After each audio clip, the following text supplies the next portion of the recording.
자, 오늘은 아리스토텔레스의 수사학 제3권 18장을 한번 들여다볼 건데요. 여기에요, 논쟁에서 이기는 엄청난 비법이 숨어 있습니다. 이게 무슨 그냥 먼지 쌓인 옛날 책이 아니고요. 오늘날 우리가 바로 써먹을 수 있는 뭐랄까 일종의 강력한 플레이북이라고 생각하시면 딱 맞아요. 혹시 여러분, 중요한 회의나 토론 같은 자리에서 진짜 곤란한 질문 받고 완전 궁지에 몰려본 적 없으세요? 누구나 한 번쯤은 겪어봤을 거예요.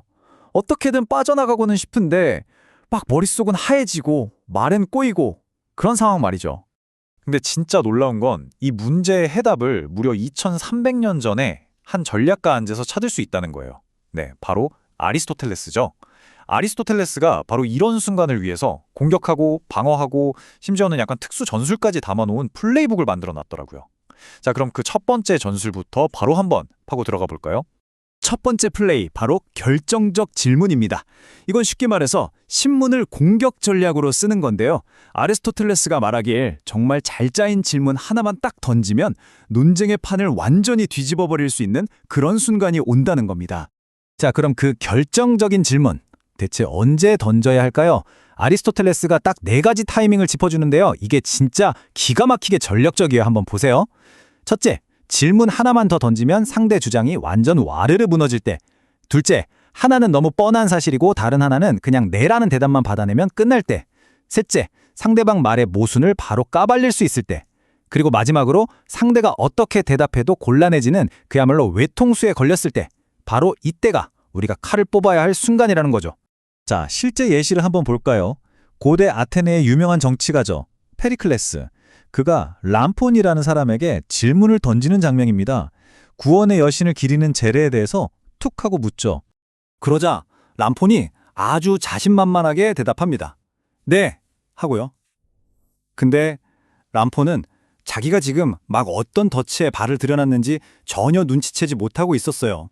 바로 그 순간 페리클레스가 허점을 찌릅니다. 아니, 인문의식도 안 치른 사람이 어떻게 그 비밀스러운 재례를 알 수 있단 말이오? 라고 말이죠. 와, 이걸로 람폰은 그냥 자기 말에 자기가 걸려 넘어진 완벽한 모순에 빠져버린 겁니다. 이게 바로 첫 번째 전술, 상대를 부조리한 상황으로 몰아넣는 질문의 진짜 힘이죠. 이런 기술에 대가하면 또 소크라테스를 빼놓을 수 없죠. 자기를 고발한 멜레토스를 어떻게 몰아붙였냐면요. 신은 안 믿지만 신의 자식 같은 신적인 존재는 믿는가? 라고 물어요. 멜레토스가 그렇다고 답하니까 소크라테스가 바로 카운터를 날립니다. 아니, 세상에 부모 신은 없는데 어떻게 자식, 신적인 존재가 있을 수 있단 말인가? 와, 이건 빠져나갈 구멍이 없는 완벽한 논리적 함정이었죠. 자, 지금까지는 공격이었고요. 그럼 반대로 우리가 이런 날카로운 질문 공격을 받으면 어떻게 해야 할까요? 걱정 마세요. 친절하게도 아리스토텔레스는 이 질문의 덫을 피하는 철벽 수비 방법도 같이 알려줍니다. 수비의 핵심은 딱 하나예요. 상대의 공격을 미리 읽는 거죠. 예를 들어 상대 질문이 좀 애매하다? 그럼 섣불리 네, 아니요 하지 말고 그 질문의 뜻부터 명확히 구분 지으면서 시간을 버는 겁니다. 그리고 만약 내 주장에 약점이 될 만한 모순이 있다? 그럼 상대가 그걸 물고 늘어지기 전에 내가 먼저 사실 이런 점이 있긴 한데 그 이유는? 하고 설명해버리는 거죠. 물론 모든 답변 뒤에는 탄탄한 근거를 준비해둬야 하고요. 자, 이 방어 전술이 어떻게 쓰였는지 아주 극적인 예시를 한번 보시죠. 정치가 소포클레스가 좀 논란이 많은 정책에 찬성표를 던졌어요. 그러자 누군가 그를 향해 아주 뼈아픈 질문을 던집니다. 모두가 막 변명을 늘어놓을 거라고 생각했겠죠. 그런데 소포클레스의 대답은 정말 놀랍게도 딱 한마디였습니다. 그렇소. 와, 이 한마디로 순식간에 분위기가 완전 긴장감 넘치게 바뀌죠. 대체 어떻게 이걸 방어하려고 저러지? 모두가 숨을 죽이고 지켜보게 만드는 겁니다. 그리고 바로 이어서 자신의 선택을 정당화합니다. 사악한 짓이라는 그 프레임을 피하지 않고 일단 인정한 다음에 왜냐하면 그것 말고는 더 나은 방법이 없었기 때문이요 라고 받아친 거예요. 야, 이건 정말 대단하죠. 상대의 공격을 그대로 받아서 어쩔 수 없었던 최선의 선택이라는 새로운 맥락으로 판 자체를 완전히 뒤집어버린 겁니다. 이게 바로 맥락을 재구성하는 방어의 힘이죠. 자, 이제 마지막 플레이입니다. 아마 아리스토텔레스의 플레이북에서 가장 의외의 그리고 어쩌면 가장 강력한 비밀병기일지도 모르는 전략적 유머에 대해 알아볼게요. 유명한 수사학자 고르게아스가 남긴 명언이 있죠. 상대의 진지함은 농담으로, 상대의 농담은 진지함으로 무너뜨려야 한다. 이게 무슨 뜻이냐면요. 상대가 막 심각하게 나오면 가벼운 농담으로 김을 빼버리고, 반대로 상대가 농담으로 상황을 넘기려 하면 아주 진지하게 받아쳐서 그 의도를 무력화시키라는 거예요. 유머가 토론의 흐름을 완전히 깨버릴 수 있는 강력한 무기가 될 수 있다는 거죠.